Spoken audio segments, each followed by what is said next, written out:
News.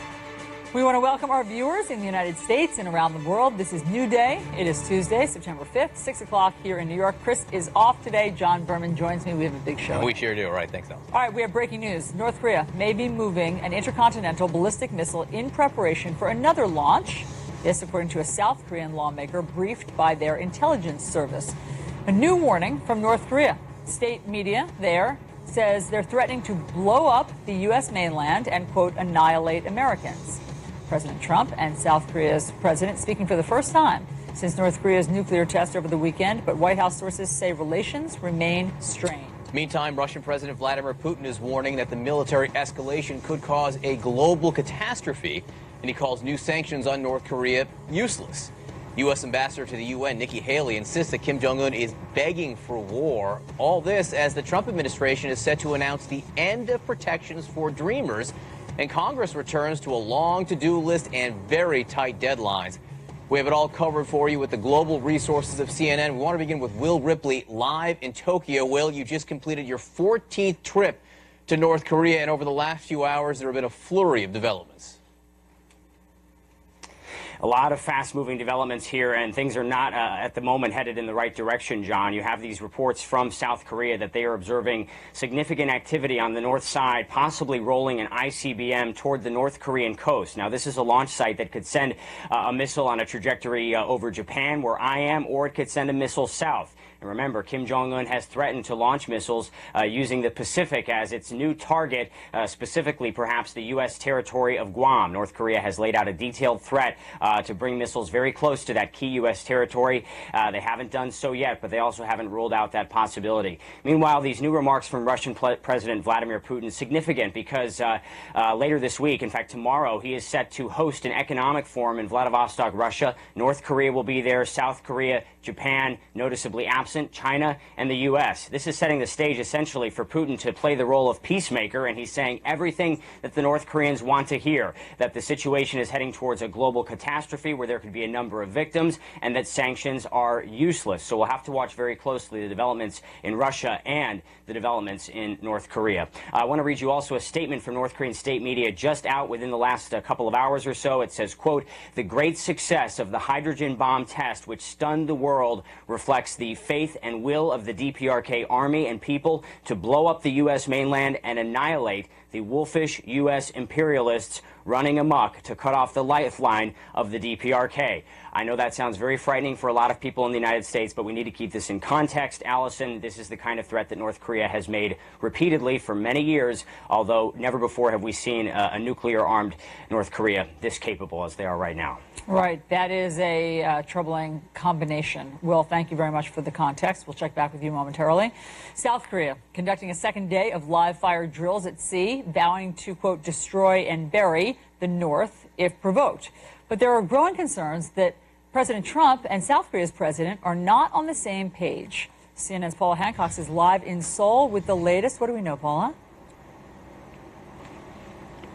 Well, Alison, this live-fire drill, as you say, second in 2 days, just as visual as the first one, making sure that they can send a very strong message and a very visual message to North Korea. Now, this one had a 2,500-ton frigate, guided missile boats and also patrol boats. It was rather large. It was being shown many photos of what happened. We expect footage at some point as well, because South Korea wants Pyongyang to be able to see what they're doing. They're saying, as you said in the intro there, wherever it is, on or underwater, if North Korea provokes, we will immediately destroy them and bury them at sea. Now, that kind of phrase is the sort of phrase that North Korea could be proud of, but it's coming from South Korea now. We're seeing a much stronger language coming from the South Koreans. The live-fire drill on Monday, they said, was aimed at destroying the enemy's leadership.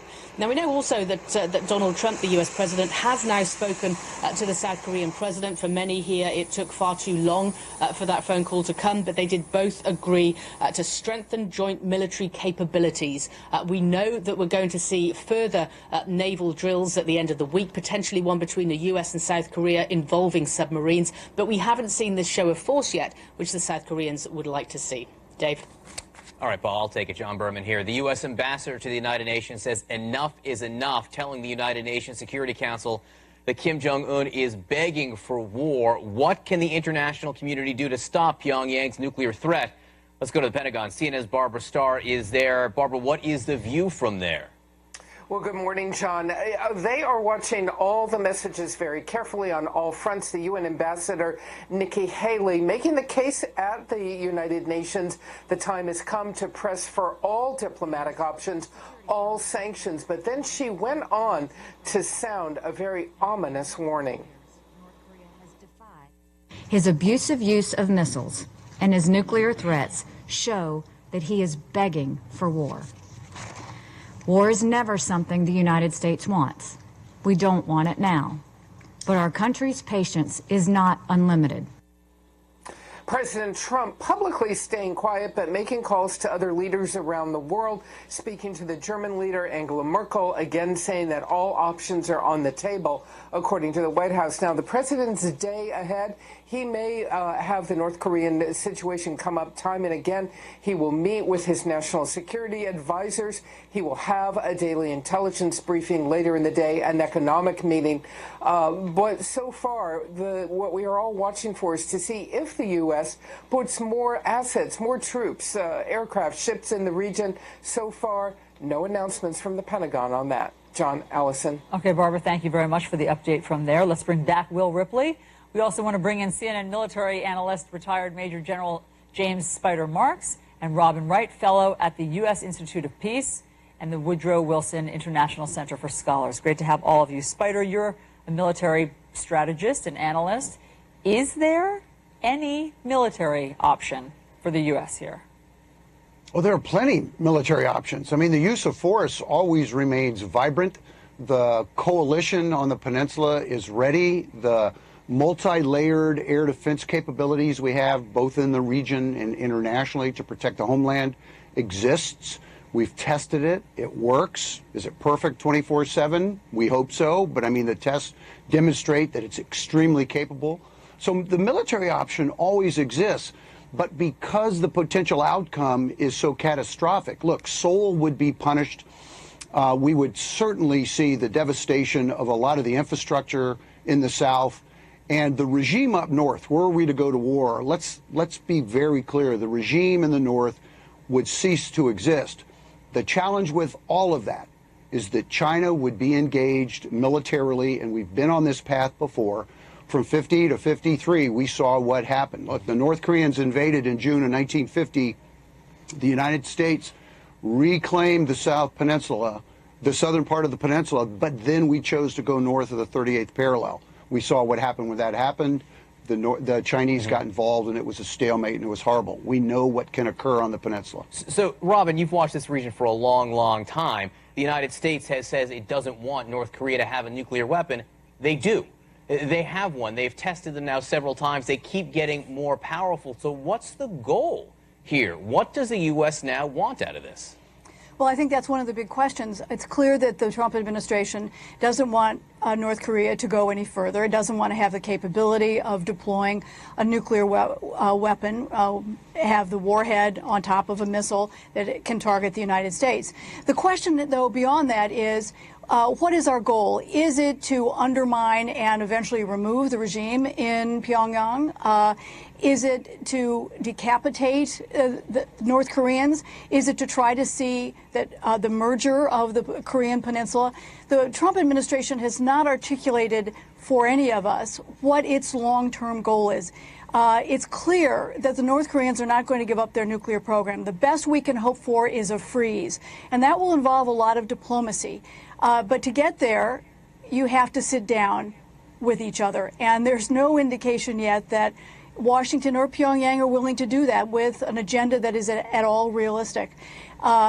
Diplomatic sanctions can do so much, but the ones that are the most punitive may actually unnerve the North Koreans to the point that they accelerate their program even further, or they move further in their testing. So this is, the options are clear in terms of what diplomatic or military, but what we don't know as well is what the ultimate goal is for the United States. So, Will, I mean, look, for decades, obviously, the U.S. and South Korea have been very close allies. How has it deteriorated? How has this relationship deteriorated seemingly, in just the past kind of weeks to this point? Two words, Donald Trump. He has changed the game in this region and really, according to many people that I'm speaking with on the ground here, has left a real leadership vacuum that Russia and Vladimir Putin, by the way, is more than happy to fill. This is the story we need to watch over the next couple of days. This economic forum in Vladivostok, Vladimir Putin will be there. There's a North Korean delegation. South Korean President Moon Jae-in is there. Japanese Prime Minister Shinzo Abe. China is absent. Xi Jinping busy working towards his party Congress. And, of course, the United States also not present at this. And what Putin is doing by putting out these statements today, talking about an impending global catastrophe, comparing the situation in Iraq today, comparing the situation in North Korea today with Iraq under Saddam Hussein, saying that the North Koreans need to remember what happened to Hussein. This is an argument I've heard in North Korea before as well. Putin is saying all the things that North Korea wants to hear. And so, as wild as it may sound, he may be trying to step into a role of peacemaker here to try to negotiate some sort of a deal, or at least talk to the North Koreans and serve as an intermediary here, because the fact is, even though North Korea has a very important economic relationship with China, their most important economic relationship, they don't like each other. Xi Jinping and Kim Jong-un have never even spoken. There has been a letter passed once. It's a very tense relationship, and China is certainly not happy right now about this sixth nuclear test and impending possible ICBM launch, given that they have their major party Congress where Xi is trying to consolidate his power in just a matter of weeks. So perhaps Putin will be the one to try to strike a deal to fill that vacuum left by the Trump administration. You know, General, if one of the goals of North Korea has been to drive a wedge between the U.S. and its allies in the region, is this proof that it's working? I mean, some of the biggest pressure the White House has put on in anyone in the world has been on South Korea after North Korea's nuclear test. Well, look, we've been down this path before. If you go back to 2000, when the South Korean president, Kim Dae-jung, tried to achieve a level of appeasement and a reunification through diplomatic efforts. He went to Pyongyang, won the Nobel Peace Prize, spent billions of dollars, and it went nowhere. So you understand that there's some legitimate skepticism in terms of where we think an agreement between Seoul and Pyongyang would go. What's different, obviously, fast forward 17 plus years, you now have a North Korea that is acknowledged as a nuclear power, has an ICBM capability, certainly can threaten internationally. So there's great reason to understand why there's got to be some discussion between Washington and Seoul that this path is not acceptable. So, Robin, that brings us to the UN and the Emergency Security Council meeting yesterday. You know, Spider just laid out for us how unpalatable any military option would be. So diplomacy has to step up, but it's hard to know what path that's going to take. What happened with the UN, and what do we think the next steps are? Well, I suspect we'll see the introduction of resolutions that impose greater economic sanctions. I'm not sure that's going to have much effect. The question here in terms of diplomacy is how the international community comes together. And unfortunately, Donald Trump has alienated the Chinese. He's insulted Xi Jinping, the leader of the most powerful nation on the earth, and treated him in many ways like he treats his own staff. He has a very tense relationship with Angela Merkel, who is today the leader of not just the European community, but in many ways the face of Western democracies. He has a trade dispute he wants to pick with the South Koreans. This is not a moment that is conducive to the kind of collegial collaboration. They all face the stark reality of North Korea's program, and maybe they can come together. But fundamentally, the Chinese and the Americans see very differently in terms of what they want for the Korean Peninsula. The Beijing and Pyongyang may not get along very well, but the fact is they don't. China does not want to see the reunification of the Korean Peninsula. Doesn't want to see the West, the Korean Peninsula on its borders become an ally of the West. North Korea is a buffer zone for them. So seeing how this diplomacy comes together in the current atmospherics is very hard. There are some interim steps, but it's going to take a bigger spirit and much greater unity for the world to have a successful round of negotiations that lead to a freeze of this program. It's clear we're not going to be able to roll it back, but we might be able to freeze it. But we're going to have to move fast. Panel, thank you very much for all of the expertise. Meanwhile, another big story that we're talking about today, President Trump is expected to end the protections for Dreamers the protection from being deported, and that's expected to happen this morning. But the president is punting the issue to Congress. Could this political hot potato cause another major rift between Republicans? We discuss all of the implications there next. Aaron Burnett out front. Stories that matter.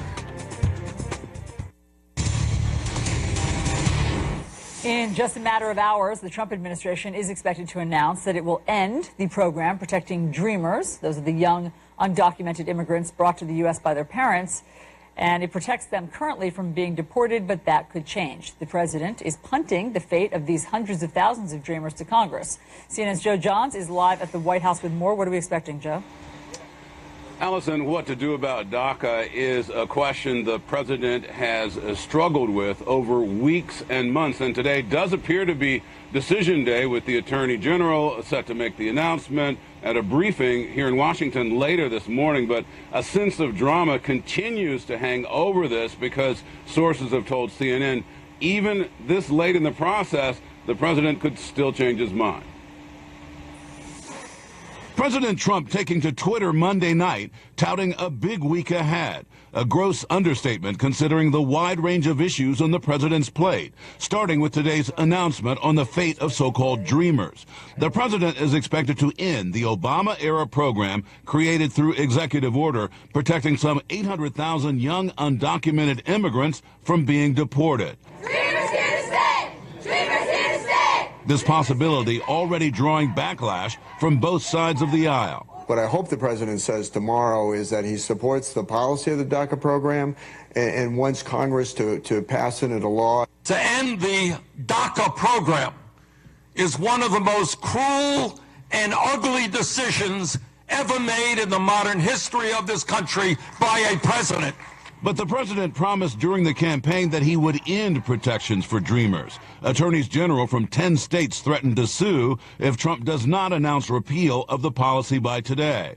Sources tell CNN the president will punt the fate of Dreamers to Congress, delaying the enforcement for 6 months so that lawmakers can pass legislation to address the status of those affected. There's a lot of Republican support for a program like this. I'm not as pessimistic as some people. I think we can actually get this done in the next 6 months. The New York Times is reporting that President Trump has asked aides for a way out, comparing Trump's approach on Dreamers to President Obama's first promise as president to close Guantanamo Bay, which he was not able to accomplish. Congress returns today to a daunting to-do list with a limited time frame to get anything done.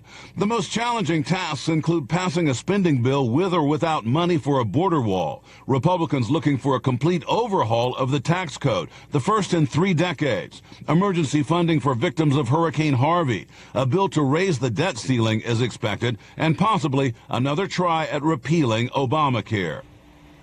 Adding to the pressure, only a dozen days left this month for Congress to finish the legislative business in order to get a spending bill passed to keep the government open and operating. This afternoon, we do expect to see the president meeting with key members of Congress and his administration to talk about taxes. John and Allison. All right, Joe Johns for us at the White House. Thanks so much, Joe. I want to bring in CNN political analysts John Avlon, Abby Phillip, and David Drucker. You know, John, we don't know for sure what the president's going to announce today or the administration will announce today, but let's assume it is this 6-month plan where he says he will end DACA, the protection for Dreamers, 6 months from now, and wants Congress to pass something. How he frames this is crucial. If this is framed today that the administration wants these 800,000 people to stay here legally and wants to get something done, thinks they should be here, that's one thing. If Jeff Sessions goes out today and says they're illegal, they shouldn't be here, we're going to get rid of them, that's something else. Yeah, I mean, first of all, he's punting twice. First to Jeff Sessions for the announcement, and second to Congress to try to get something done. Jeff Sessions historically is not the guy who's going to say, we love the Dreamers, we want them all to stay. That hasn't been his position. His policy aide, Stephen Miller, is one of the hawks inside the White House, now serving President Obama. But you're right, because if he's saying, look, we want Congress to deal with this because the fundamental problem we believe is that President Obama used an executive order and it should have been done legislatively, that's something there's going to be a receptive, even if it's by force, reaction to on Capitol Hill. You just heard it in that package. Republicans saying they want a way out of this. But it does set the deadline, and Dreamers have been, there's been double talk by the president, and now the government's got the Dreamers' information, and that sets up a terrible collision in 6 months' time. So, Abby, I mean, John just called it double talk by the president. He has been all over the map in terms of how he feels about these dreamers and what he thinks their fate should be. So let's just remind people of the different things that he's said. As an example, you have people in this country for 20 years. They've done a great job. They've done wonderfully. They've gone to school. They've gotten good marks. They're productive. Now we're supposed to send them out of the country? I don't believe in that, Michelle, and you understand that. Okay, that was actually 2012. That was before Donald Trump was a politician. So that might be the truest indication of how he feels, because once he started running for president, he said some different things. Here's this. We will immediately terminate President Obama's 2 illegal executive amnesties in which he defied federal law and the Constitution to give amnesty to approximately 5 million illegal immigrants. When somebody's terrific, we want them back here. Should they have to leave, too? They have to be legally. Look, it sounds cold and it sounds hard. We have a country. Our country's going to hell. We have to have a system where people are legally in our country. We are going to deal with DACA with heart. I have to deal with a lot of politicians, don't forget. And I have to convince them that what I'm saying is right. And I appreciate your understanding on that. But the DACA situation is a very difficult thing for me. Because, you know, I love these kids. I love kids. Abby, safe to say he's conflicted. Yeah, I mean, I think he is genuinely conflicted, but, you know, as those clips really illustrate, the strategy of making DACA a scapegoat in the election was just that. It was an actual strategy. It was not by chance. It was not because he didn't understand the program. But that being said, the reality of governing is much harder, and I think Republicans recognize that getting rid of this program is not actually going to be popular. You know, what I'm looking for in the next, today really, and the next couple of days in terms of clarity from this administration is what happens to DACA recipients in that interim. Even if there is a 6-month deadline, you have to decide what to do with these folks now. Are they going to be allowed to renew their status? Are they going to be allowed to keep their jobs? We're talking about, you know, nearly 1 million people who are who have work permits, who are employed, most of them, and who need some kind of certainty about what's going to happen in their lives. So yes, the president is uncertain, but he had an opportunity. I mean, he's the commander-in-chief. He can decide how he wants this to go. And, you know, it's very clear that this is an attempt for him to kind of push this off to someone else, to Congress, to Jeff Sessions, as John said, so that he doesn't have to make the really hard decision. What exactly they end up doing to kind of square that circle today is going to be really important, because I think for all of these people, there's still a huge lack of certainty in the next 6 months, even if there is a delay in ending the program. 800,000 people at least do not know where they will be in 6 months plus 1 day. You know, they are being held hostage to an assent by Congress. Their future depends on Congress getting something done. And David Drucker, if Congress has a track record on getting something done, I haven't seen it. Yeah, it's not that great these days. Look, clearly there's a human element here, and we shouldn't minimize it. But there's a political element that will help determine whether or not the DACA kids and the DACA who are now DACA adults will be dealt with in a fashion that they would prefer, that would probably be best for the country. And it all gets back to how Republicans are going to resolve this time around their inner conflict on immigration issues. They have been at war with each other, split for the past decade.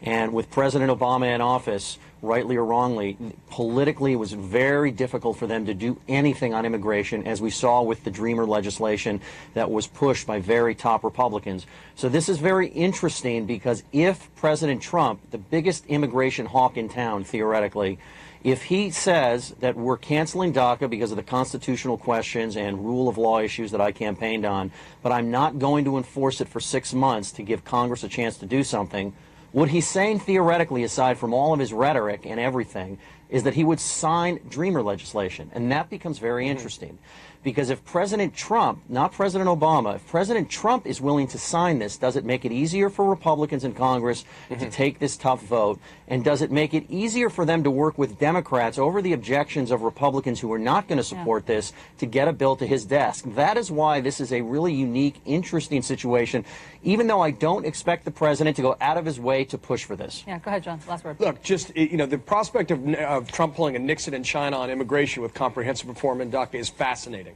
But that's also sort of the triumph of hope over experience here. The Republicans are deadlocked. This is a deep civil war. The thing is, they're people's lives, as Abby said, almost a million folks' lives in the balance, and it could set up a terrible conflict from a civil liberty standpoint like we haven't seen. With just one bill, though, it may be possible if they're willing to there must be a pony in here somewhere. Yeah. We should also keep in mind Democrats here are going to play a huge role. If they're willing to accept something short of citizenship for these kids, that'll be really important. I mean, you can get a lot of Republicans on board with a legal status, green cards, maybe something short of citizenship, not exactly what all Democrats want, but that could be the key here to getting something done for, for these dreamers. It'll have to happen in the next 6 months, and good luck with that. John Avlon, Abby Phillip, David Drucker, great to have you with us. A state of emergency declared in Florida as powerful Hurricane Irma takes aim at the state. When will it hit? Who is in harm's way? New developments in this storm. Stay with us.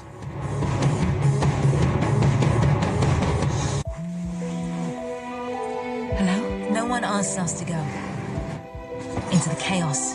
Hello. Into the...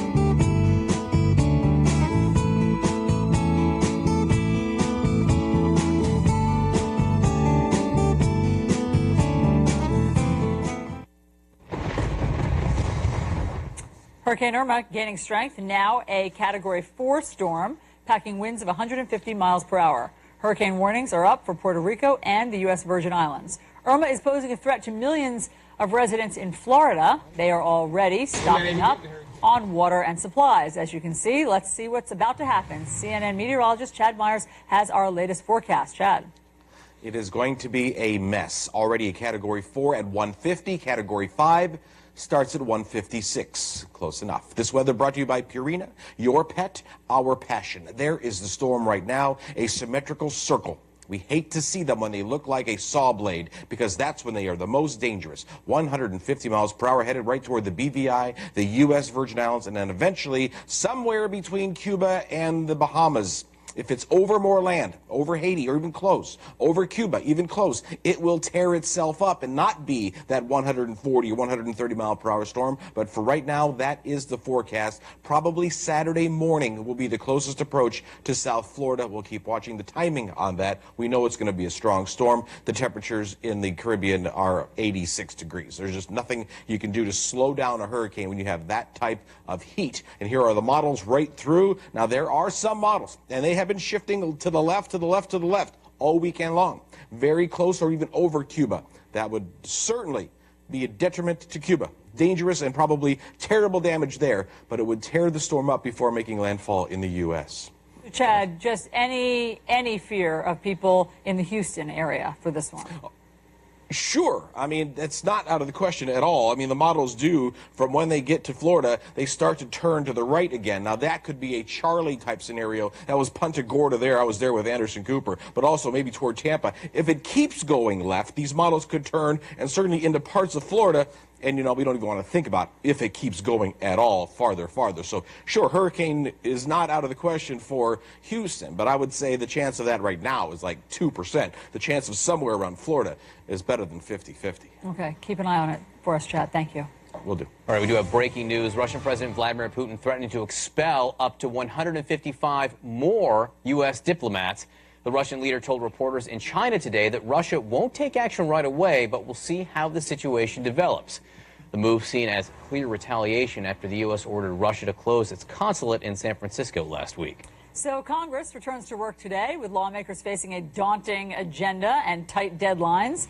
What will they be able to get done? We discuss next.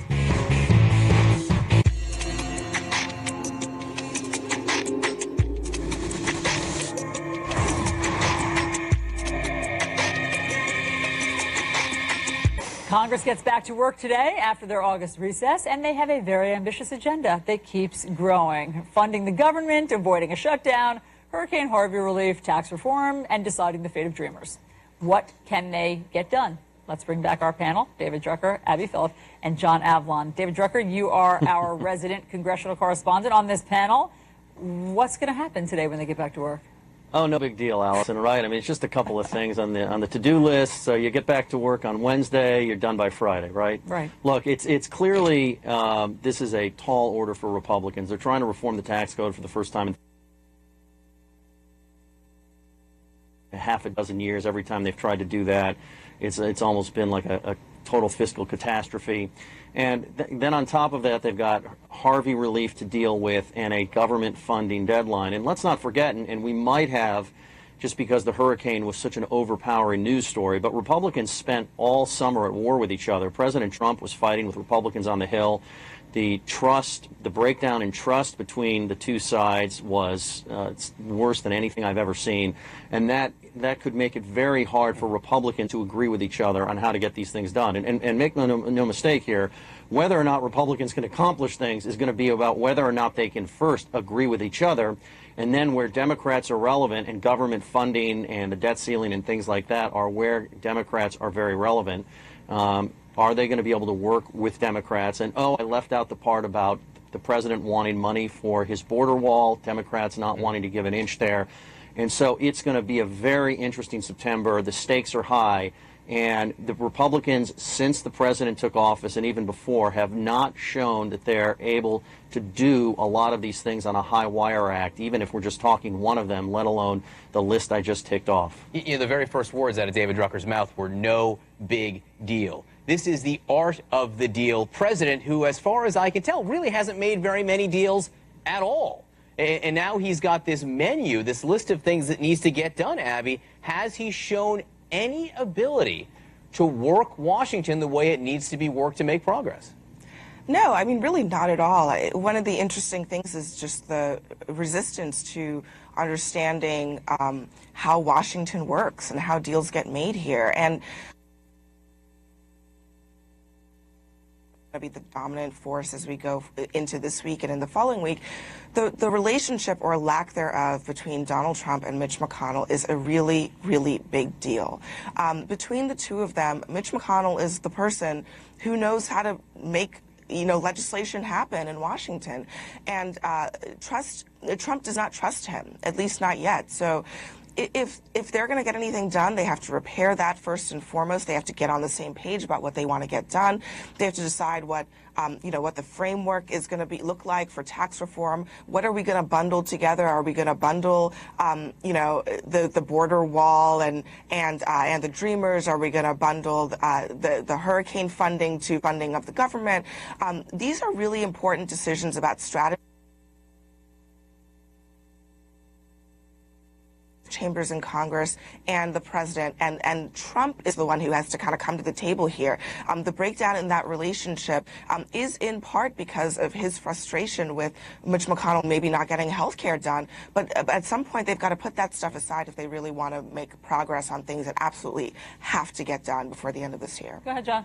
Yeah, look, I mean, they're in a marriage of convenience, but there's no trust, there's bad blood, and the president keeps adding to it. Look, hold on, we're going to see it at 4 p.m. today. They're going to have their yes, they're going to have their. So the president is meeting with Speaker Ryan and Mitch McConnell, among others. So it's going to be on full display today, whatever their status is right now. Their game faces will be on, presumably, the Democrats and the Republicans coming, and it's a glimmer of what might have been if the president really had pursued the art of the deal and had, for example, led with infrastructure, had tried to forge bipartisan coalitions, but he hasn't.